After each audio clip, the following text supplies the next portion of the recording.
প্রিয় ছাত্রছাত্রীরা, আজকে আমি তোমাদেরকে এই ভিডিওর মাধ্যমে ক্লাস 6-এর ভূগোলের যে সমস্ত প্রশ্নগুলো দেওয়া আছে 2025 সালে রায়মার্টিন প্রশ্নবিচিত্রাতে প্রথম পর্যায়ে মূল্যায়নের জন্য স্কুল নম্বর 4 পেজ নম্বর 294, সেখানে যে সমস্ত প্রশ্নগুলো আছে সমস্ত প্রশ্নের উত্তর আমরা আলোচনা করবো আজকে এই ভিডিওর মাধ্যমে। তোমরা ভিডিওটা শুরু থেকে শেষ অবশ্যই দেখবে, আর চ্যানেল যদি নতুন হয়ে থাকে অবশ্যই তোমরা চ্যানেলটাকে সাবস্ক্রাইব করে রাখবে পরবর্তী যে স্কুলগুলো আছে সেগুলো প্রশ্ন উত্তর পাওয়ার জন্য, এবং এর আগের স্কুলগুলোর প্রশ্ন উত্তর আমরা আলোচনা করে দিয়েছি, তোমরা প্লেলিস্ট থেকে পেয়ে যাবে, অবশ্যই সেই প্রশ্ন উত্তরগুলো দেখে নেবে। আর এই প্রশ্ন উত্তরের পিডিএফ তোমরা আমাদের টেলিগ্রাম চ্যানেল থেকে পেয়ে যাবে, ডিসক্রিপশনে আমাদের টেলিগ্রাম চ্যানেলের লিঙ্ক দেওয়া আছে, সেখান থেকে যুক্ত হয়ে যাবে। তো 4 নম্বর স্কুল যেখানে বলা আছে, দেখো একের দাগের প্রশ্ন, সঠিক উত্তরটি বেছে নিয়ে লেখো। একের দাগের প্রশ্ন, একের দাগের একের প্রশ্ন, সূর্যের সবচেয়ে কাছের গ্রহ হলো কি? বুধ, অপশান বি।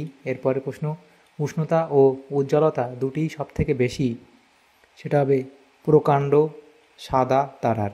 এরপরের প্রশ্ন, পৃথিবীর প্রকৃত আকৃতি হলো জিওড, অপশান ডি। এরপরের পেজে প্রশ্নগুলো আছে, 1519 খ্রিস্টাব্দে যে পর্তুগিজ ভূপর্যটক জাহাজ নিয়ে ভূপরিক্রমায় বেরিয়েছিলেন তিনি হলেন ম্যাগেলান, অপশান সি। এরপরের প্রশ্ন আছে, সূর্যাস্তের ঠিক পরের সময়কে বলা হয় গোধূলি, অপশান এ। এরপরে আছে, ভারতের যে দ্রাঘিমার স্থানীয় সময়কে ভারতের প্রমাণ সময় হিসেবে ধরা হয় সেটি হলো 82 degree 30 minute Purba, option A. তাহলে এখানে এমসিকিউটার যে প্রশ্নগুলো ছিল 6টা সেটা হলো। এরপর দেখো শূন্যস্থান পূরণ করতে দেওয়া আছে 2 দাগের প্রশ্ন। 2 দাগের একের প্রশ্নে বলা আছে, ভারতের মূল ভূখণ্ডের দক্ষিণতম বিন্দু। ভারতের মূল ভূখণ্ডের দক্ষিণতম বিন্দু কি? কন্যাকুমারিকা, কন্যাকুমারিকা। এরপরে প্রশ্ন, 3 দিকে জলভাগ দ্বারা বেষ্টিত স্থলভাগকে ড্যাশ বলে? তাকে কি বলা হয়? উপদ্বীপ বলে, উপদ্বীপ বলে। এরপরে প্রশ্ন, শিবালিক হিমালয়ের পাদদেশের ঘন অরণ্যাবৃত অঞ্চল হল তরাই। এরপরের প্রশ্ন, শিবালিক ও হিমালয়ের মাঝের সংকীর্ণ উপত্যকাকে ড্যাশ বলে? তাকে কি বলা হয়? দুন বলে। এরপরে 3 দাগের প্রশ্ন, নিচের প্রশ্নগুলি সংক্ষিপ্ত উত্তর দাও যে কোনো দুইটি। তো সেখানে দেখো যে প্রশ্নগুলো আছে 3 দাগের 1, প্রতিবেশী দেশ কাকে বলে? ভারতের একটি প্রতিবেশী দেশের নাম লেখো। তো প্রথম যে প্রশ্নটা 3 দাগের 1-এ বলা আছে প্রতিবেশী দেশ কাকে বলে, তার লিখবে আমাদের বাড়ির আশেপাশে যারা থাকে তাদের আমরা যেমন প্রতিবেশী বলি, ঠিক তেমনি কোনো দেশের আশপাশে অবস্থিত দেশগুলিকে ওই দেশের প্রতিবেশী দেশ বলা হয়। এবং ভারতের একটি প্রতিবেশী দেশের নাম লেখো। দেখো এখানে আমরা ভারতের প্রতিবেশী দেশগুলির নাম এখানে লিখেছি, তোমরা এখান থেকে যে কোনো একটা লিখলেই হবে। এরপরে 2 থেকে বলা আছে, হিমালয় পার্বত্য অঞ্চলে জনবসতি কম হওয়ার 2টি কারণ লেখো। তাহলে হিমালয় পার্বত্য অঞ্চলে মানুষের বসবাস খুব কম হওয়ার কারণগুলো কি? অনুন্নত যাতায়াত ব্যবস্থা, কৃষিজমির অভাব, শিল্পের অভাব এবং প্রচণ্ড ঠান্ডা ইত্যাদি পয়েন্টগুলো করবে। 2টি কারণ লিখতে বলেছে, আমরা 4টে কারণ লিখে দিয়েছি, যে কোনো 2টো লিখলে হবে। 3 দাগের প্রশ্নে বলা আছে, গ্রহের 2টি বৈশিষ্ট্য উল্লেখ করো। তাহলে গ্রহের বৈশিষ্ট্য লিখবে আলো ও তাপ, আলোর প্রকৃতি, 2টো লিখলে হবে। তো আমরা গঠন এবং আকৃতি 4টে এখানে বৈশিষ্ট্য দিয়েছি, যে কোনো 2টো লিখলেই হবে। এরপরের প্রশ্ন ছিল 4 দাগের প্রশ্ন। 4 দাগের প্রশ্নে বলা আছে, নিচের প্রশ্নগুলি সংক্ষিপ্ত ব্যাখ্যামূলক উত্তর দাও, যে কোনো 2টি।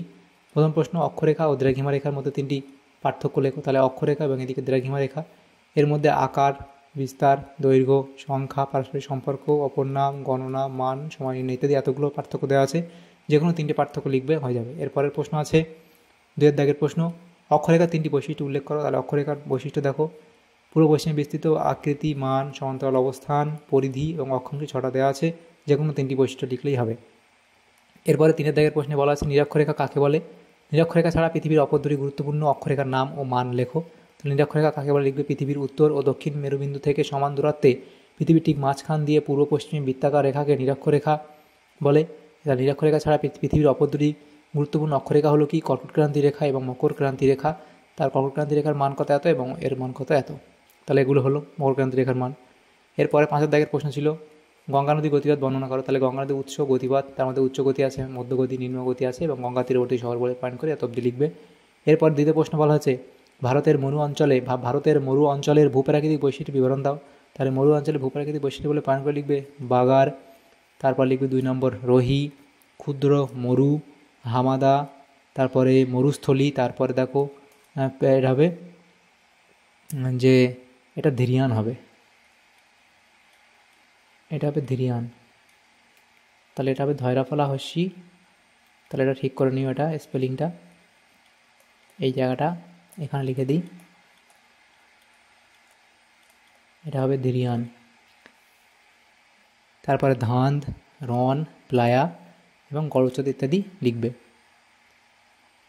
এর পরের প্রশ্ন আছে, দেখো 3 দাগের প্রশ্ন, ব্রহ্মপুত্রের গতিপথের বর্ণনা দাও। তাহলে উৎস, গতিপথ পরপর এভাবে আসছে, তারপর মোহনা, উপনদী এবং শহরের অবস্থান বলে অবধি লিখবে। তাহলে এই প্রশ্ন উত্তর তোমাদের হয়ে যাবে।